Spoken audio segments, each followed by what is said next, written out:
भाषण आपण ऐकत होतो, अतिशय अभ्यासपूर्ण मांडणी ते करत होते।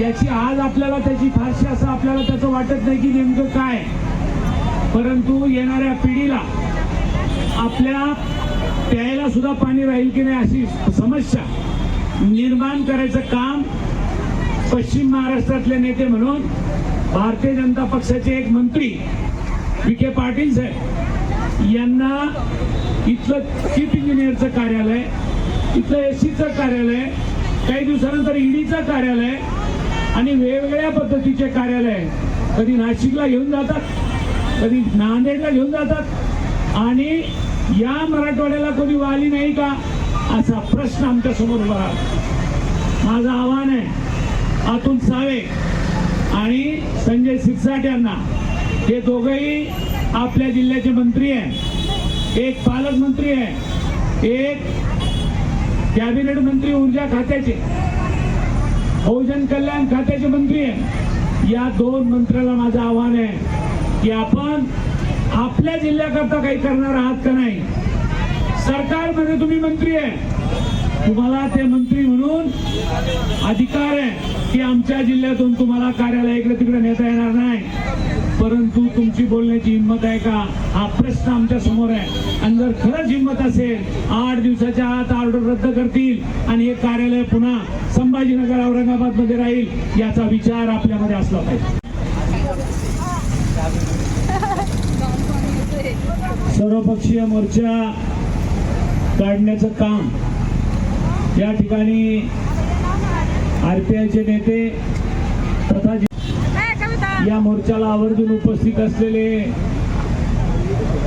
सन्माननीय दिलीपराव भोसले, अभय कुठे, अभय टाकसाळ, नमस्कार, अभय टाकसाळ, भाऊसाहेबजी जगताप, दिलीपराव भोसले, शिवसेनेचे तालुका प्रमुख आनंद भालेकर आणि नेत्याच्या विनंतीला मान देऊन आलेले सर्व आप्तेष्ट आणि कार्यकर्ते, पदाधिकारी, बंधू आणि बहीण,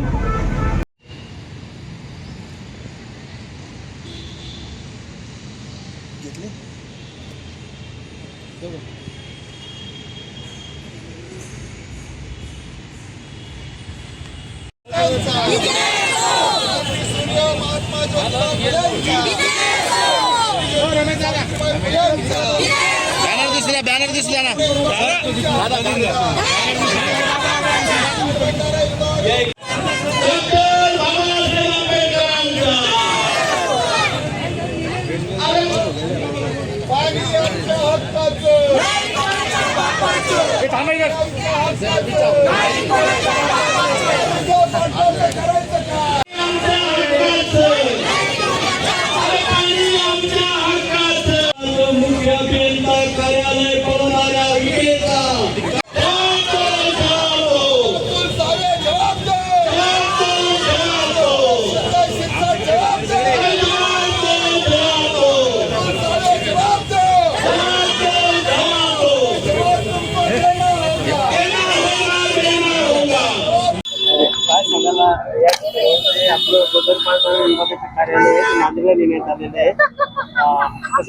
सर्वप्रथम मी या निर्णयाचा सरकारचा आणि विखे पाटील साहेबांचा जाहीर निषेध करतो की जे संभाजीनगरमध्ये वेगवेगळ्या प्रकारचे इरिगेशन डिपार्टमेंटचे कार्यालय आहे, ते कार्यालय कधी ते नाशिकला घेऊन जातात, ते कार्यालय कधी विखे पाटलांच्या लोणीला आणि नगर जिल्ह्याला घेऊन जातात, काही कार्यालय ते नांदेडला घेऊन जातात।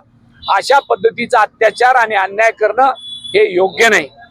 आता उद्या आम्हाला जर काही काम पडलं संभाजीनगरच्या नागरिकाला चीफ इंजिनियरकडे जायचं, त्यांनी इथून उठून नांदेडला जावं का हा प्रश्न खऱ्या अर्थाने आमच्या लोकांच्या समोर आहे। मग ते शेतकरी असतील किंवा या भागातले नागरिक असतील, यांचा मोठा प्रश्न या निमित्ताने निर्माण झालेला आहे। आणि या निमित्ताने आज रमेश गायकवाड साहेब आणि सर्वपक्षीय नेते मिळून एक मोर्चा या ठिकाणी या मोर्चाचं आयोजन केलं।